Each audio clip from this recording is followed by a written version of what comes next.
live. All right, sweet, sweet, sweet, sweet.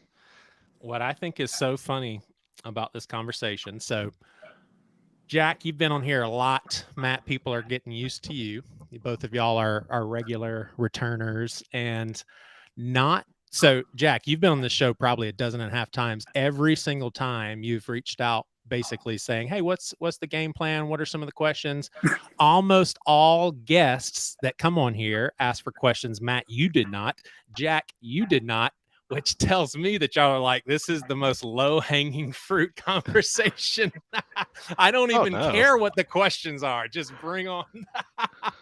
I just don't need to prep a whole lot. I don't think. Yeah. I'm sure we kind of know where we all stand. I kind of live in this space kind of all the time.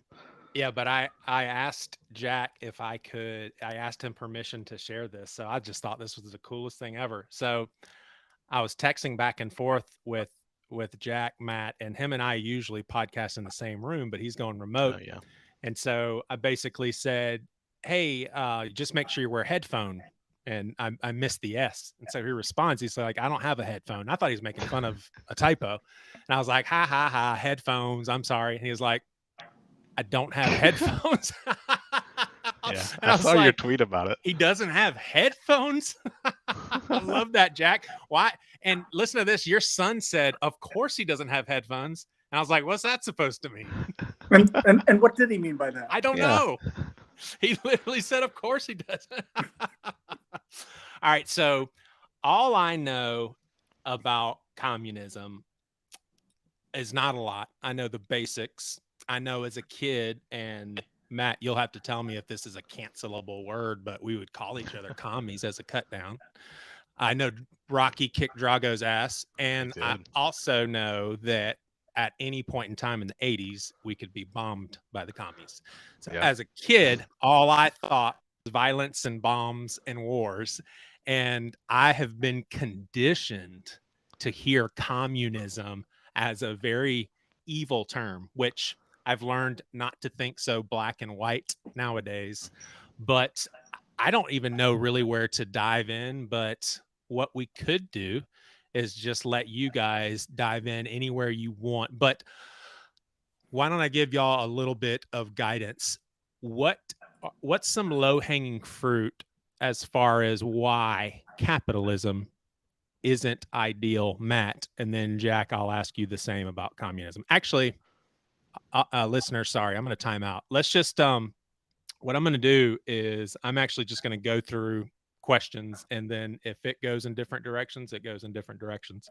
okay. But my first question is Matt, and this is directed to you first because it's about communism, and then Jack, feel free to jump in also. And please also, I wrote this down to mention when we have these sorts of conversations that are kind of back and forth debating, and that if you would be so kind to let me interrupt you when I need to, just because we might need to move on to another topic at some point.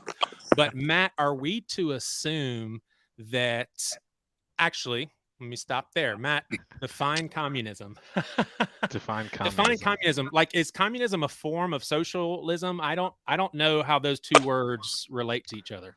Yeah, communism is just kind of the end result of lots and lots of socialism.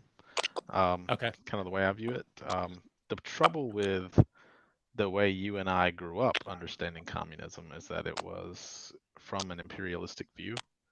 So we Hey, can only, there's a continual click from somebody that's not going to be a good thing. it's on Jack's end. I can see it popping. Jack. Okay. It looks like it stopped though. Okay. Um, Communism is, yeah, I do. It's still hitting on Jack's. Um, Communism is, and actually it's probably easier to define socialism, is when the workers, people who produce things in society, or with a company or with whatever, own the means of production. And that's really it. There's a lot you can infer from that, Right. but it's merely the ownership of the means of production, the factories, the farms, the farm equipment, by the people that do the work and do the labor on in those arenas. That's the most basic concept, and communism is kind of a codified version of that. It's the promotion of that through policy. Jack, in your opinion, why don't you fill in some blanks and add to that? What's your, when you conceptualize of communism, how would you describe that? Well, it's interesting, and I think there's a lot to tease out here in terms of meaning, because the way that you describe it, Matt, is a like kind of like the end result of socialism. Um, Certainly, something can be said for that argument. The challenge, I think, for probably a lot of listeners is, what does socialism mean? And that's another label that's thrown around a lot, and a wide range of socialistic that That are not. and they, yeah, right, they're not. And what people mean by socialistic is varies all over the map. Right. I think your definition of workers owning the means of production, that's kind of a traditional definition. I think that begs a lot of questions, particularly I'll say an economic framework such as the one that we live in at the present. Right. And so glad to explore any of those, but that's it's an easier thing to say than it is to define how it works, Right. as is the case with any system. Is there an assumption that in a communistic society we can trust?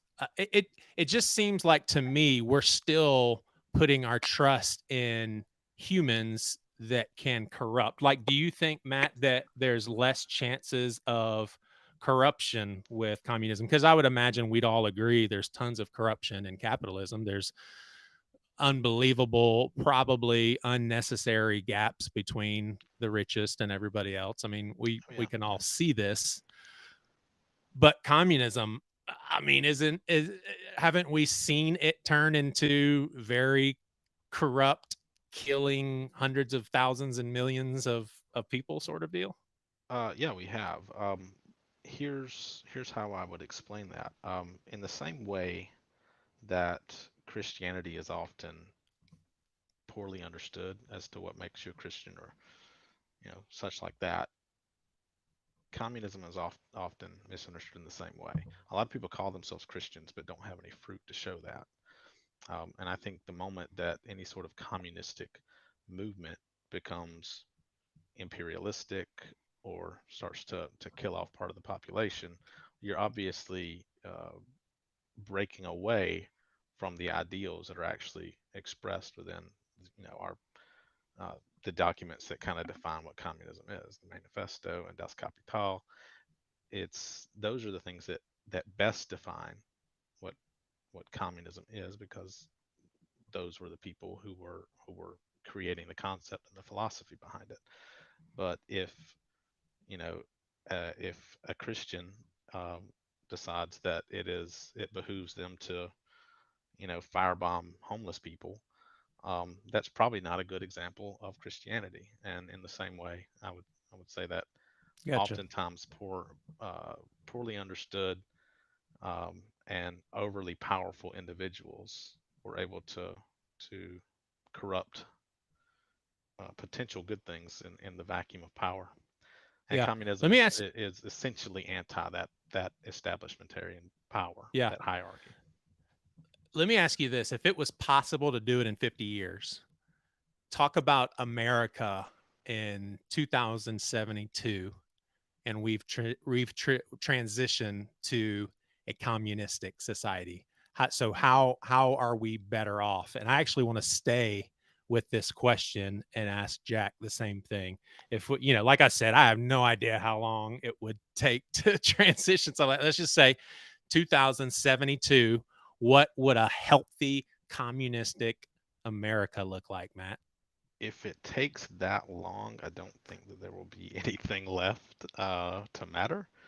So I would What do you say mean? that I Oh, you're saying we're screwed if it takes that long. yeah, I would say, and this sounds like brinksmanship, but if we don't do something now about climate change, about inequality, about all of the things that are threatening humanity today, then there may not be much humanity left. I mean, I'm hoping that whatever revolution does comes quickly and comes with a vengeance, ready to go, because we will have to get ready for that. Well, let's say we defy the odds. 50 years, we're still around and we're communists. I don't think you'll see any billionaires, of course, and you would probably see a lot less con- um, power just concentrated in single places. Those are one. That's part of the reason why we have so much trouble now is concentrated power held by people that do not understand what it's like to be working class, what it's like to have to survive, what it's like to be hungry. Um, and those people are, with their billions and billions of dollars, are able to exploit and continue to gain, and that has things like that have to be stopped. And how would it be stopped? It would basically be something along the lines of, hey, we have a new rule now. You guys have to hand over 40% of your gains if you're making over $1 billion. I mean, just something like that, like a percentage you give us, Well, I like you mean, give I the literally government and then we believe that distribute it. no, I literally believe that the government should probably be dismantled entirely, and we should just have small Soviets in our local community. And a Soviet is just a collection of workers who have similar goals in mind. That's kind of the ideal that I go with. There are a lot of ideologies that that try to explain the way that that sort of revolution should happen or could happen. Yeah. And there's no one's ever been right, nobody's ever been wrong on that one. But a lot of people call for violent revolution. A lot of people call for slowly churning democracy into that. But I don't see either of those things going well. I'm just hoping for a collective consciousness to slowly uh, snap us out of this. Yeah. Jack, are you over there thinking, and I'll tell you both to disarm you, like neither one of you are sensitive people at all. So I'm going to talk a little bit about Matt. Jack, be honest. Are you thinking to yourself, what in the hell is this guy thinking? Because this is so counter how we are, at least like South Carolina conservative Republicans. Like, are you just like, I cannot believe what I'm hearing right now? Well, no, I mean, here's the thing. I think that every human system has flaws that are embedded deeply in it. I think every society has injustice embedded in it. Yeah. And the idea of what if we could have what if we could have a living arrangement where that wasn't true? That's got to be of appeal to everyone. And, I think the challenge that I see is that no one has been able to make the kind of system that Matt describes work. And you could look at any individual system and say, well, here's why that one didn't work. But I guess the question I would have is, if you have a beautiful ideal that doesn't ever seem to work in practice, what's the obstacle? And I think it gets back to something you were talking about, Matt, is the idea you were talking about, the problem that we have with concentrated power. So you've got extraordinarily wealthy people who, we have rule of law in this country, but rule of law so often depends on who can hire the best lawyer. I mean, truthfully, Yeah. that's like, if you can think of a system where that hasn't ever been the case, I'd love to hear about it. That's just, unfortunately, that just seems to be part of the human condition. Whatever system we have, we tend to corrupt. And the thing that I think about, the reason that, like my objection to communism is, oh, great, let's take all this power and concentrate it in a smaller number of people who have no accountability. I mean, that's the way those systems have tended to devolve. Now, whether it's necessary that they turn out that way is, another question. But the thing about capitalism that is a positive, and it's a limited positive, is that actually, yes, you have concentrated power, but compared to what? Actually, you have remarkably distributed power. We have lack of accountability for extraordinarily wealthy people, but more than but we have some accountability. Powerful people have always skated above the level of accountability that most people have. We at least have some. It's not a perfect system. Winston Churchill said something about democracy was the worst form of government except for all the others. And, there's something to be said about capitalism in that regard. Certainly, there are major flaws in our system and in every system of private enterprise. That's not the question. The question is, can we come up with a system that actually makes things better? And, I think that's the challenge that, that you face when you try to argue for communism. Now, it's interesting, Matt, what you were talking about, like the small scale Soviets, kind of like a kibbutz. Yep, exactly. And the thing about those though is they're voluntary. First of all, yeah. I mean, that's very important. Communism should be voluntary. Mm-hmm. Well, so I guess then the question is, but it seems like there's compulsion that's got to be part of the system if you're going to confiscate what people have, and furthermore, kind of control what people are allowed to have. I'll address while there is the need to seize the means, that can be done in a way that is peaceful. I'm certain, through policy or unionizing or things like that. And honestly, I think probably the better way to achieve that would be through starting your own enterprises and running them in that way, running them in such a way as the workers own the means. And we have examples here. There are bread companies sometimes, will be self-owned. Farmers Furniture is in fact self-owned. That's owned by the employees, and it's not equally distributed, but it is. These things exist, and it can bring some level of equality. Um, the trouble when you talk about like the fact that other countries haven't been able to like see this through, and that's because in the last 100 years, American imperialism has intervened in any attempt for democratic socialism. Um, the empire has intervened in almost every part of South America and Central America to stop the spread of socialism or communism. And in that, we have killed and murdered. We have overthrown democracies. We have installed essential fascists. This empire has been on the wrong end of that, and I think that is the end result of capitalism. There are two things that can come out of capitalism: a lot of money and a lot of inequality.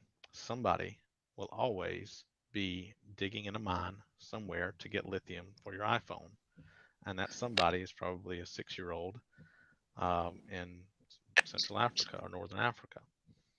Um, any sort of consumption under that system always has a victim.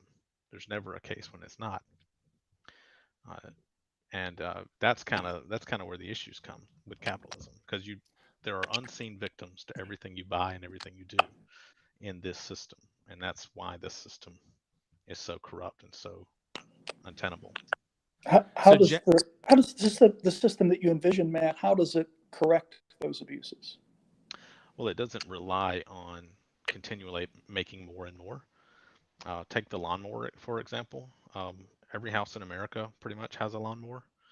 Um, Every house in America does not have headphones, though. That's true. Does not. But every house in America does not need a lawnmower. Every neighborhood in America needs a lawnmower. But why isn't that sustainable? Because you can't sell enough lawnmowers. So because it's a profit-driven thing, you need to make things that don't last, so that you can have them replaced, and you're carrying these in your pockets all the time. These $1,000 throwaway devices that have to get a little bit better every year, have to cost a little more every year. Um, that's what capitalism brings up. It's not innovation. It's just trying to get you to spend and to consume. And that sort of consumerism is really the issue. Sorry, you were saying something, Jack. No, I'm sorry. I didn't. I apologize. I was interrupting you there. I think two things though, Matt. One of them is, you know, yes, the desire to sell more is at the root of a lot of innovation. But okay, so that's at least a healthy way to channel that kind of aggression. In terms of providing things that people want, and the idea of we've got this we're programming people to think they need things that they don't. Boy, certainly there's a lot of advertising that, I mean, that's, I don't, it's like one of the reasons I don't watch television. It's just bombarding my brain with a lot of crap. Yeah. But let's take the lawnmower example, because I think that's an oversimplified thing. So, Yeah. Most a things are. lawnmower costs, whatever it costs. Okay, so we could have a neighborhood lawnmower. And then how do we decide who uses it when? Well, we've got to have a schedule. We've got to have people manage the schedule. Oh, I'm going to be out of town during my allotted slot this week. Do I have to go through and get it rescheduled? How does that work? What are the rules? Can I get, it's like actually people find it a lot easier to just buy a lawnmower. And it takes all the management out of it. Or a Methodist church? Huh? Did you grow up in a Baptist church or a Methodist church? I grew up in an independent Baptist church. Yeah, a lot of things aren't as complicated as we make them. And if you need it, yeah, I know it's a very simple example, but we also don't have to complicate it that much, It sounds to me that, and I used to be ultra Republican, and now I need to try and care more, to be honest. But it seems like the little bit that I understand all of this, my inclination would be that capitalism is the lesser of all the rest of them. And my question to you though, Jack, is we're basically saying the ability, I got you, Jack. We're basically saying the ability to, now I just lost my train of thought. I'm sorry. Hold on one second.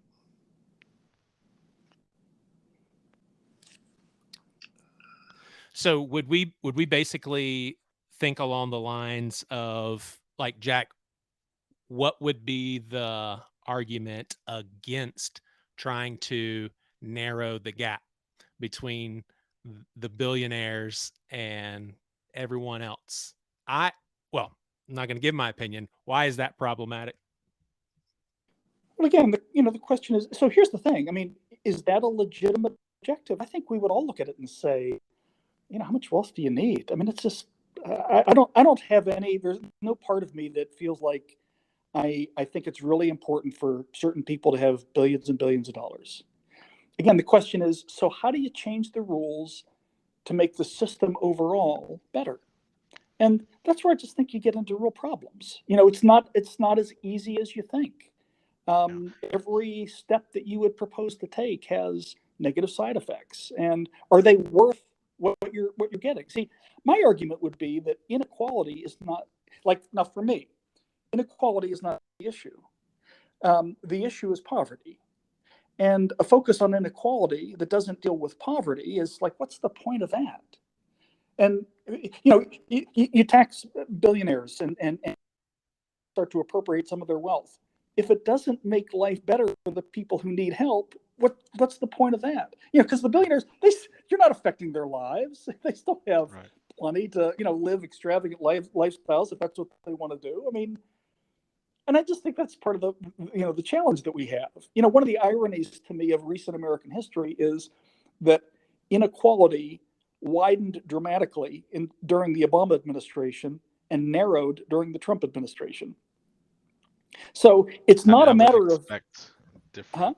I wouldn't expect Obama to change that at all. He has no representation of my views at all within him. Yeah, I'm just thinking, like, to me that's a bit of an irony, right? Because I think most people would think, well, and so I just think that one of the challenges is that inequality is you narrow inequality, or you haven't necessarily accomplished anything beneficial other than maybe you've reduced the resentment level for some people who are inclined to be resentful. And that's just I just don't think that's a good measure. Yeah. I Yeah, mean, Matt. inequality and poverty kind of go hand in hand. You're not going to That- be that- wealthy without having power. They tend to run together. how do you? Why would you say that? Give me the data that you would point to for that to say that I inequality and poverty run together. um, if you have fewer chances to succeed, which I would consider the definition of inequality, then the likelihood that you will be in poverty is much higher. It's just True, but if great wealth comes from innovation primarily and producing new things as opposed to confiscating something from somebody else, then that doesn't make anybody poorer. Well, and that's the actually, that framework brings is up a kind of a different point that I think will help us iron this out a little bit. Is let me pause. Is basically what most of us would agree is inequality still today with caused by systemic racism. I know everybody doesn't agree with that. I, for one, I see it play out in the South, like it's playing out right in front of me. So it kind of seems like how would we fix that? That seems like what in the world do we do? It seems like the same conversation. I would it love is, a yeah. solution to it, but it seems like any solution may just make things worse. I don't Yeah, I know. mean, capitalism begat slavery. Slavery existed because humans were capital, and that is the very definition. Um, so So before you move on from that, so communism never has slaves, and I don't know. I'm legit it asking. is absolutely forbidden within any consideration of the Communist Manifesto or Das Kapital. In fact, that is what the goal is, to end that sort of thing. Uh, and even now, slaves exist, probably more so now than ever in our history. In the history of the world, there are probably more slaves today than there were in the 1800s or the 1600s. But they're in lithium mines, they're in cobalt mines. They're doing the tedious hard work of providing for the luxuries that you and I love. And to me, this is the difference. Is you ask, is it worth it? How do we know it's worth it? Is it worth it to have an iPhone or to have the next iPhone or things like that? Is that sort of quote unquote innovation worth having? And if it is at the expense of a person's life or their freedom or their ability to prosper and live, then I would say no, it's not. And communism is a way of approaching the world and business, commerce in such a way that you try to eliminate victimhood. Assuming that it's done without corruption, Yeah, assuming the people that are carrying it out aren't corrupt yeah, themselves. yeah. The easiest way to be a communist is to be a communist in your home. Stop buying the thing. Stop consuming. And then this is biblical. This is just Jesus talking about how much you love things, and how much you value the dollar. Um, Jesus said that money was the root of all evil, and I actually define capitalism as the love of money.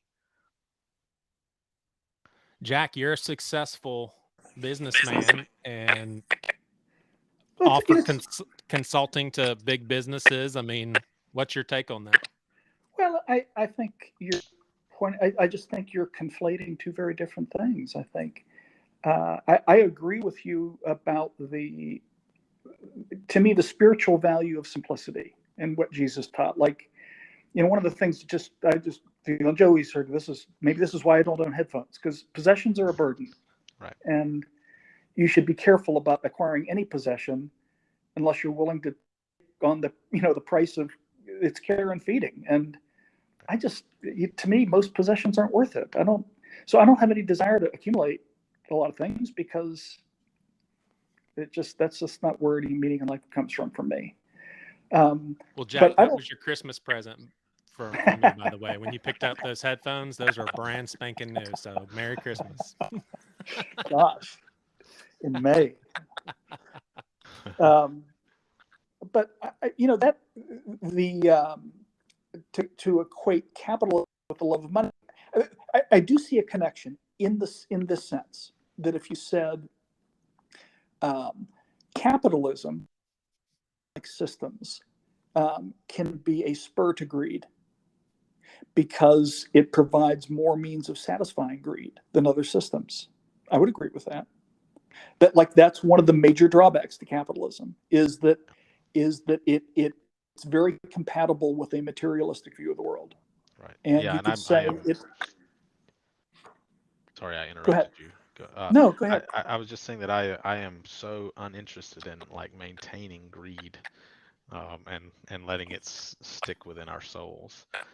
Yeah. What I was saying before is that it's really the practice in your own life. And this is why I actually put the gospel into this mix whenever I wanted to talk about this. It's because I think that Jesus was telling us to eschew those things, eschew our loyalty to the state, eschew our loyalty to our jobs, eschew our loyalty even to our families, and say goodbye to the things that tie us to this earth. Why?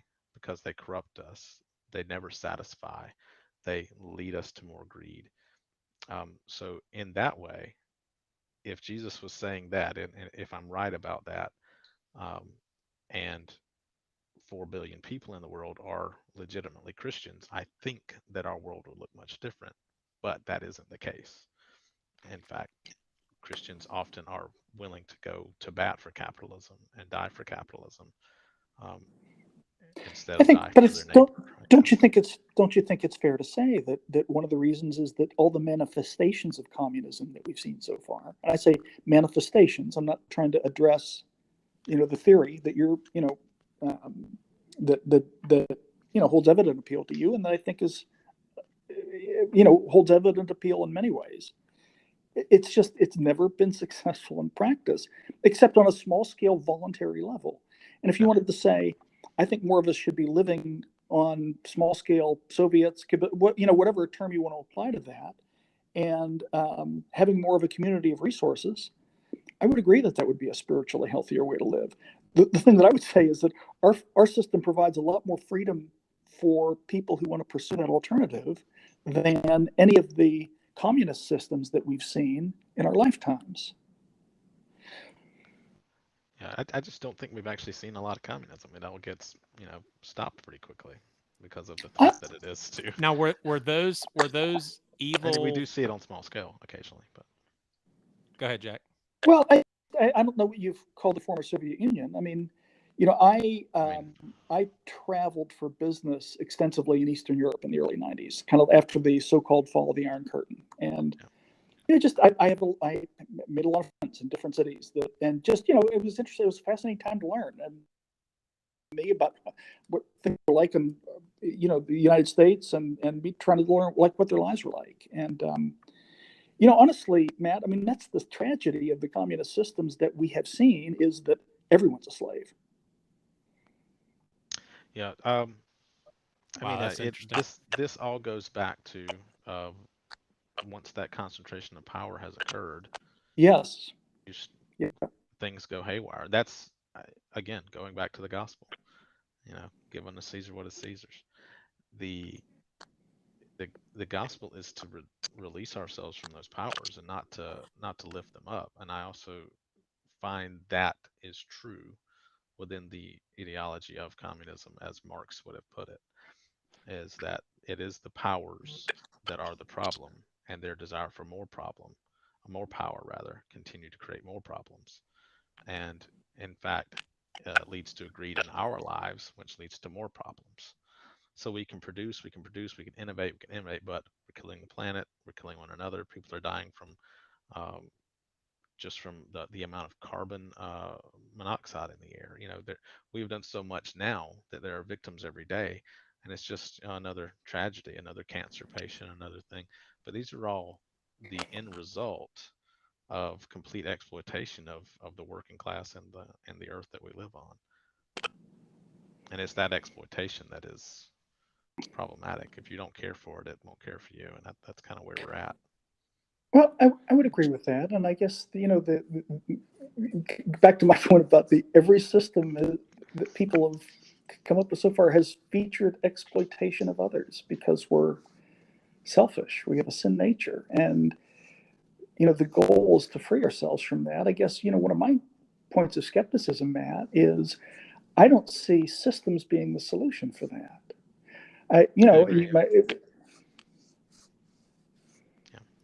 That, I mean, I am advocating for the dismantling of systems, not for the creation of new ones. Yeah, and Matt, when you mentioned give Caesar what is Caesar's, are you referencing that scripture as a admonition to support the government and give him? Because I always read that as, hey, No. that's Caesar's kingdom.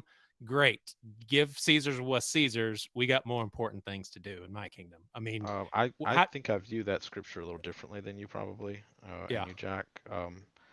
That came on the heels of also telling his disciples to sell everything they had.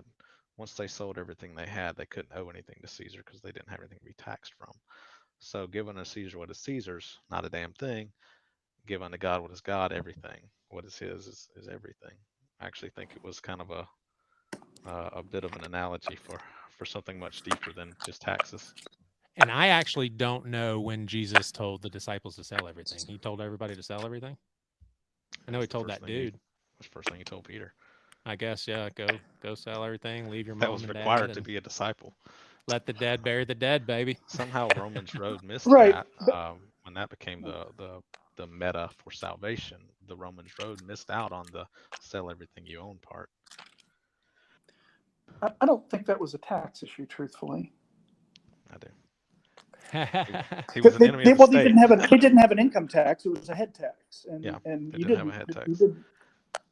Didn't matter what you gave. Taxes. It was based on property that was owned, and it was by the head. And once you were diminishing your property, you had a lot less tax to pay.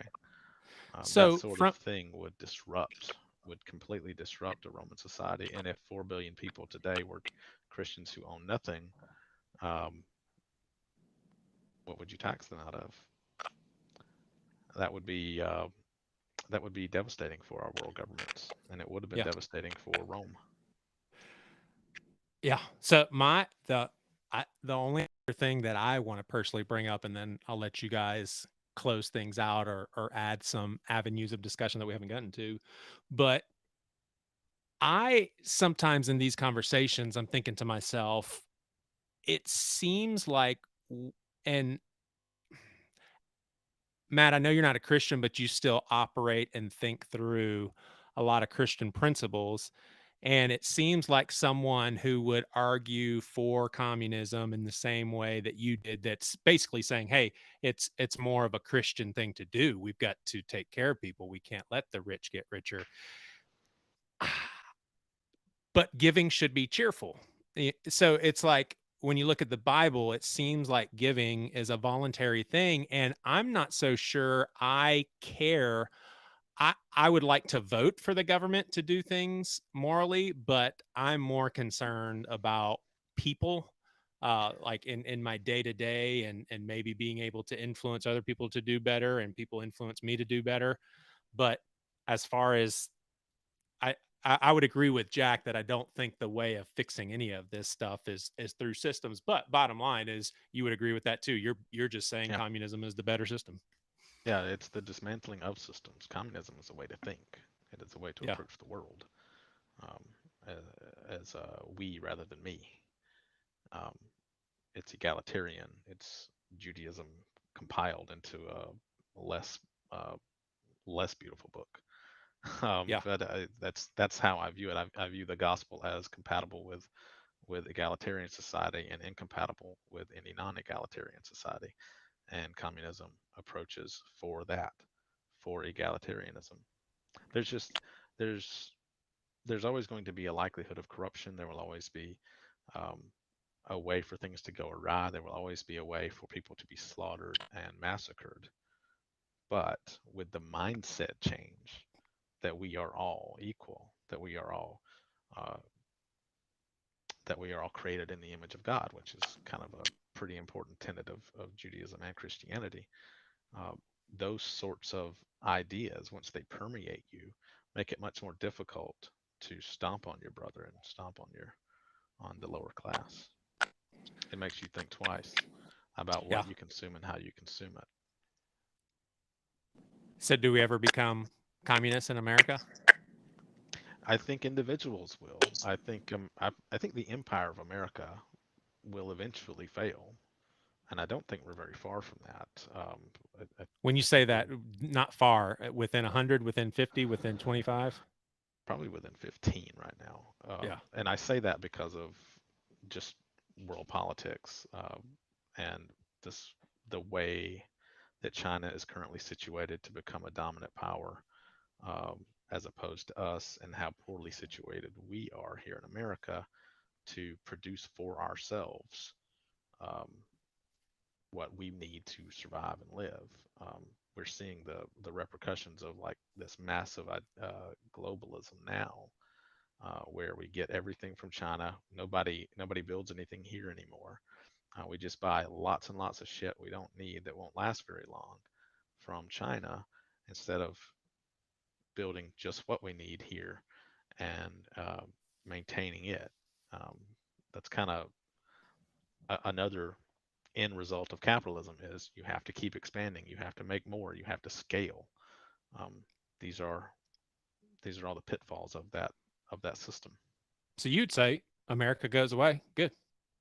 Yeah, something will replace it. I don't know what, but yeah, the way that our central government is currently going, uh, the amount of hegemonic power that China has and will continue to have after this Russian invasion, I think you will see a massive change of direction in the American politic, and in the way that it works and functions.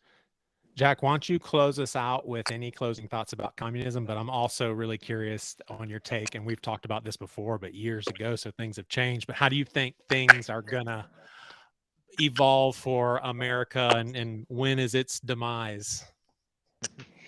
Well, I mean, every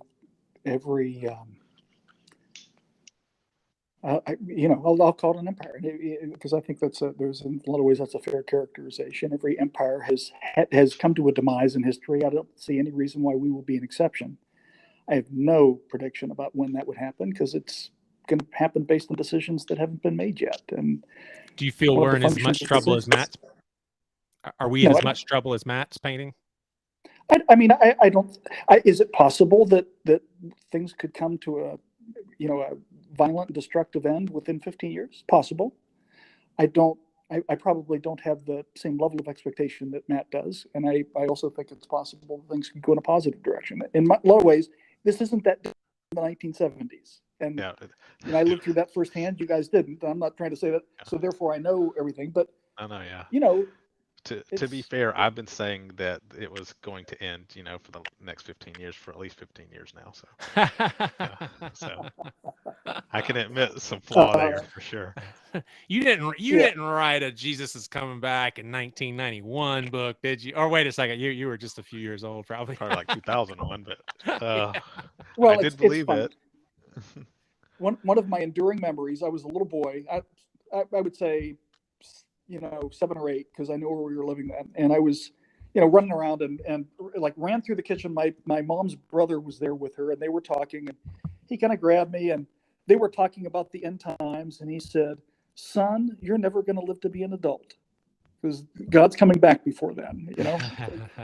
So I guess I've always been a little, maybe that kind of imbued a skepticism about timing predictions. Anyway, here's I guess my thing is,